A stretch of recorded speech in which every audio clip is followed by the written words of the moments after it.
7월 20일 법률방송 로투데이 시작하겠습니다. 네, 내일은 중복입니다. 법률방송에서는 오래됐지만 여전히 뜨겁게 현재 진행형 논란, 개 식용 문제에 대해 이번 주 집중 기획보도로 짚어보겠습니다. 소나 돼지처럼 정식 도축장에서 도축하지 않는 한 어떻게 보면 개 식용은 사실상 그 방법에 있어 잔인한 방법으로 동물을 죽이는 것을 금한 동물보호법 위반이라고 할 수 있는데요. 끊이지 않는 개 식용 논란, 먼저 박아름 기자가 복날을 앞둔 성남 모란시장을 둘러봤습니다. 어제 오전 경기도 성남 모란시장 축산물 상가 안쪽으로 들어가 봤습니다. 진열대 안에 묵직한 고기 덩어리들이 놓여 있습니다. 어떤 거? 요게 앞다리가 어머니. 앞다리가 그럼 다리가 있지, 다리가 없어. 나 못 살겠네. 상인의 너스레와 함께 밀고 당기는 흥정이 이어집니다. 22,000원, 요게 18,000원. 검은 봉지에 담긴 고기 덩이를 빨간 대야에 놓고 파는 노점상들도 눈에 띕니다. 멍멍이 이거는. 멍멍이, 스스럼 없이 식용게를 판다고 이야기합니다. 이거 하나에 얼마예요? 41,300원. 그리고 이거 어떻게 해 먹어요? 끓여서 먹으면 살도 많고 분량도 많고. 뒤편 커다란 검은 비닐봉지 안에는 게 한 마리가 통째로 들어 있습니다. 보신탕 애호가들이 최고로 친다는 이른바 통게입니다. 언제 이거 도살? 오늘 잡아. 우리는 오늘밖에 장사 안 해. 아침에 잡은 거예요. 살지 말지 망설이자 고기를 손질하며 구매를 권유합니다. 저희 잠깐만요. 어떻게? 아니야? 저희 걔는 안 되겠어요. 사 마소인데 그냥. 성남 모란시장은 한때 식용게 판매업소가 50곳이 넘었고 하루 평균 220여 마리, 1년이면 8만 마리 넘는 게가 거래되는 전국 최대 규모 식용게 거래 시장이었습니다. 하지만 지난 2016년 12월 이재명 당시 성남시장이 모란시장 내 개도살장 폐쇄를 단행하며 적지 않은 타격을 입었고 여기에 코로나 직격탄을 맞으며 거래가 크게 위축됐습니다. 코로나19 거리두기 4단계 격상 영향으로 이곳 모란시장은 지금은 개점 휴업 상태로 보이지만 식용게 도살과 판매가 완전히 끝난 것은 아닙니다. 실제 취재진이 찾은 날도 이곳저곳에서 거래가 이루어지고 있는 장면을 어렵지 않게 볼 수 있었습니다. 동물보호단체의 압박과 커지는 개고기 반대 여론에 숨기듯 고기를 사는 게 달라졌다면 달라진 풍경입니다.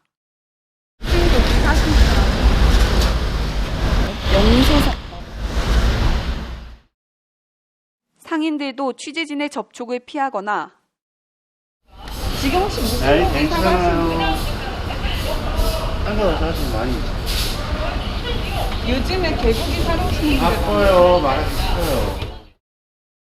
경계를 하는 경우가 대부분입니다.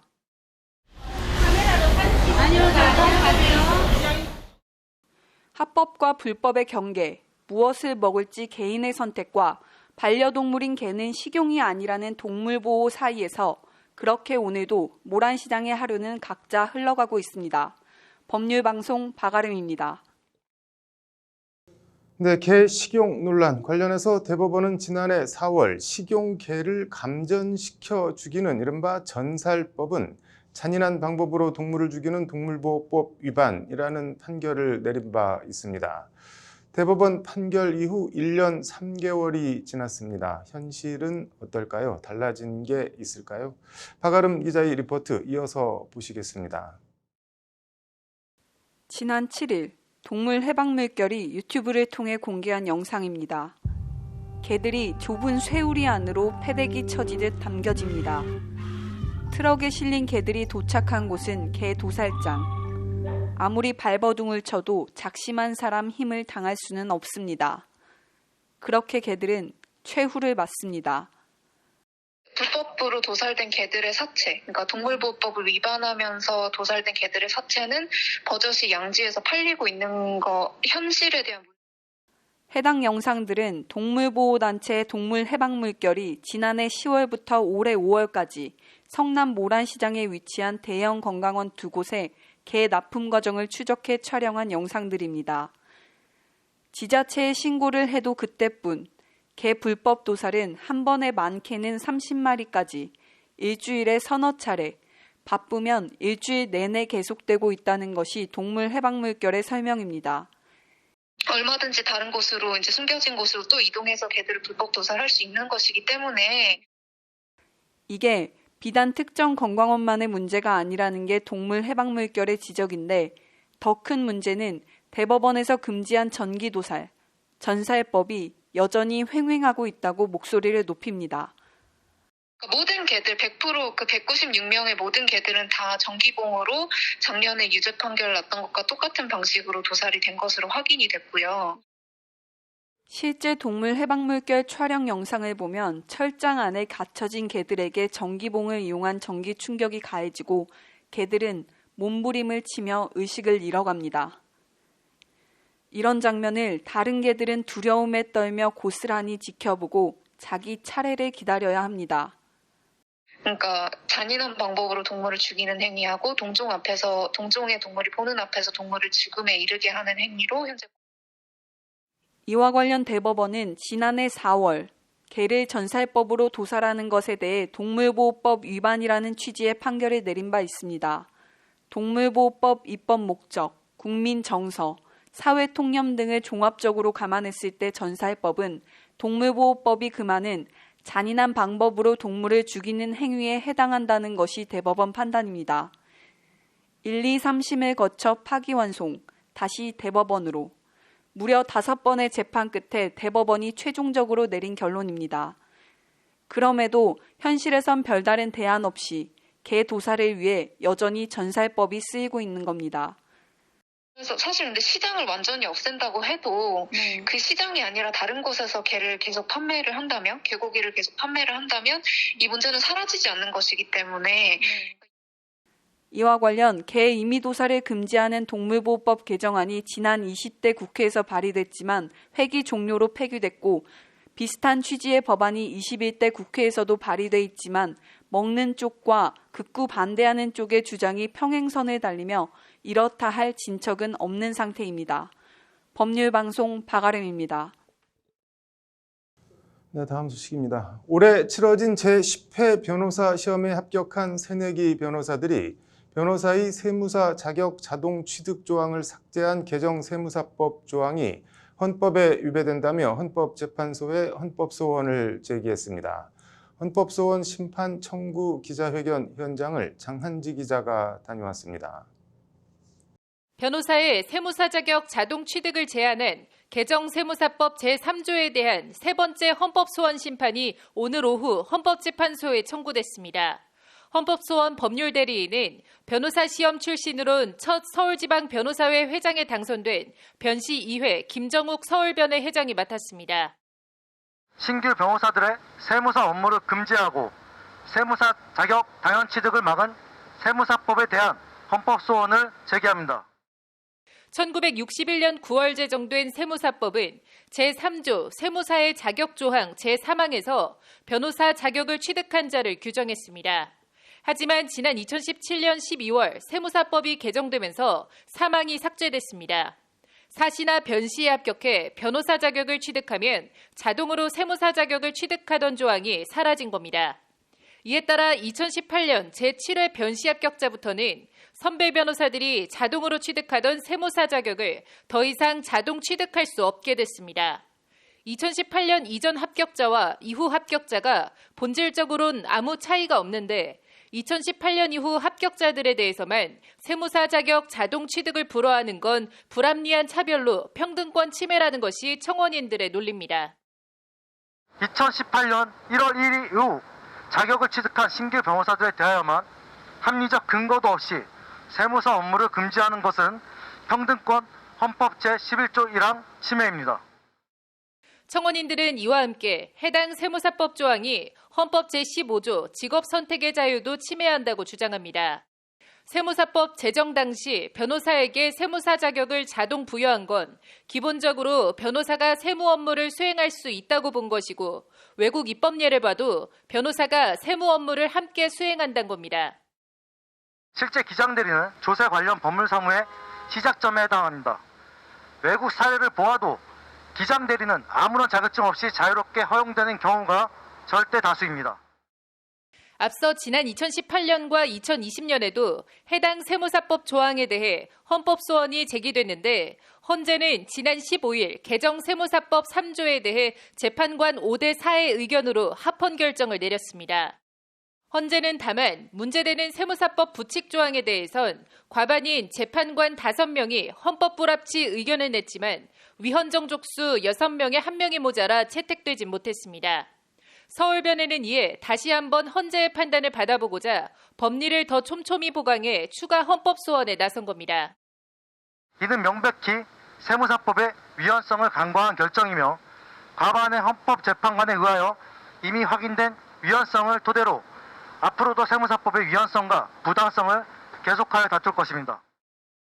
변시 출신 변호사들은 꼭 세무 업무를 하겠다는 것을 떠나서 합리적 기준 없이 누군 되고 누군 안 되고 하는 고무줄 잣대에 대한 헌재의 법적 판단을 받아보겠다는 취지라고 강조했습니다.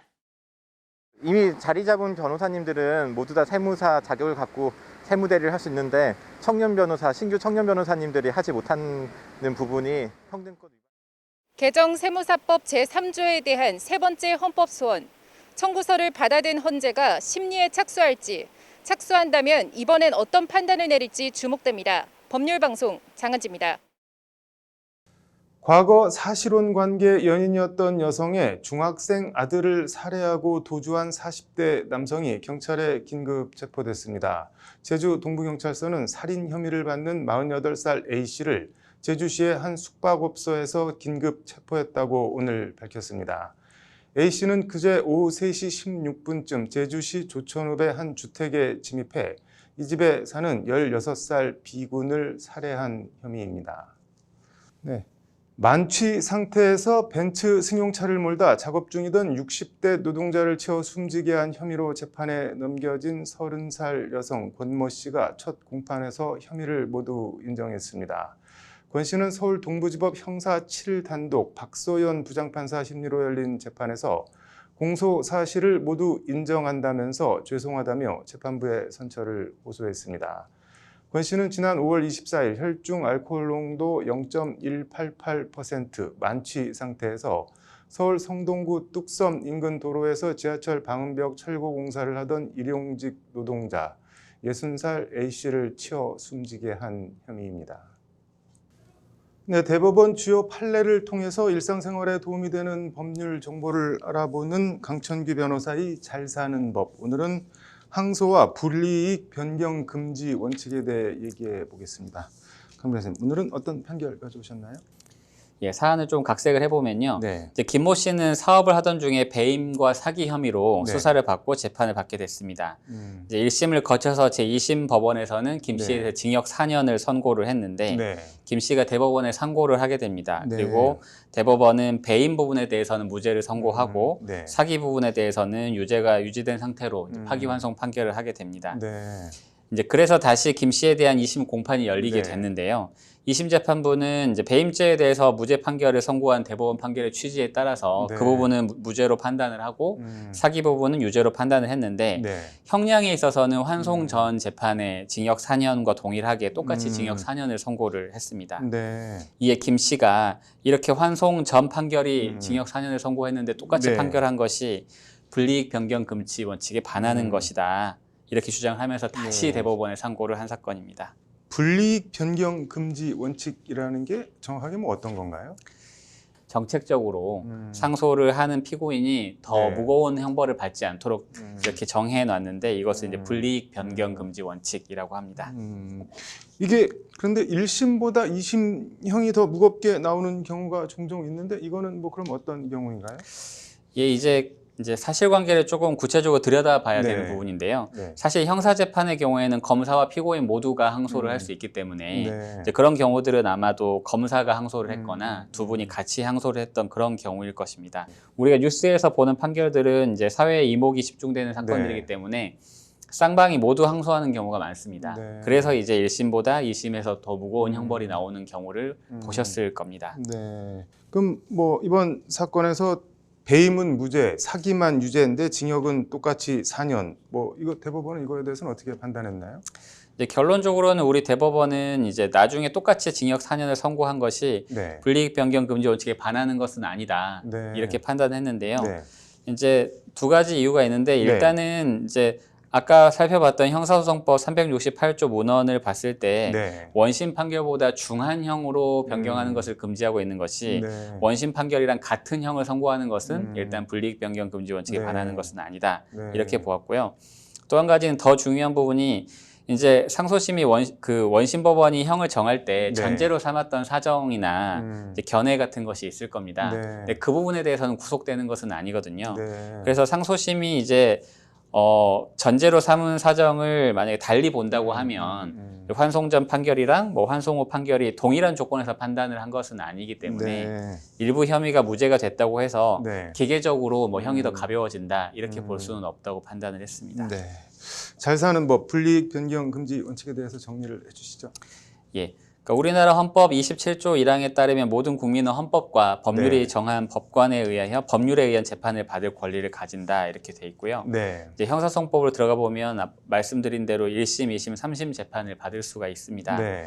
그러니까 재판은 양심과 법률에 따라서 공정하게 진행이 돼야 되지만 네. 인간이 하는 일이기 때문에 이제 재판 피고인의 입장에서는 이제 유무죄 판단이나 형량에 네. 있어서 뭐 위법하거나 부당하다고 생각하는 경우들이 있습니다. 네.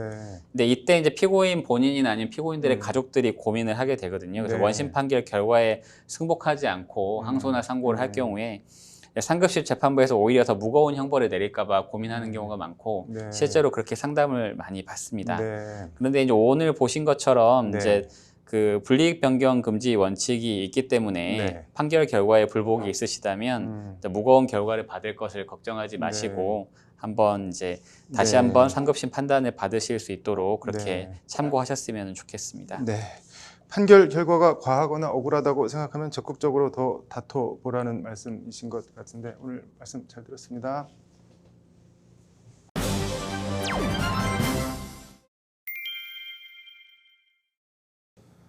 네, 오늘 준비한 소식은 여기까지입니다. 7월 20일 법률방송 로투데이 마치겠습니다. 시청해주셔서 감사합니다.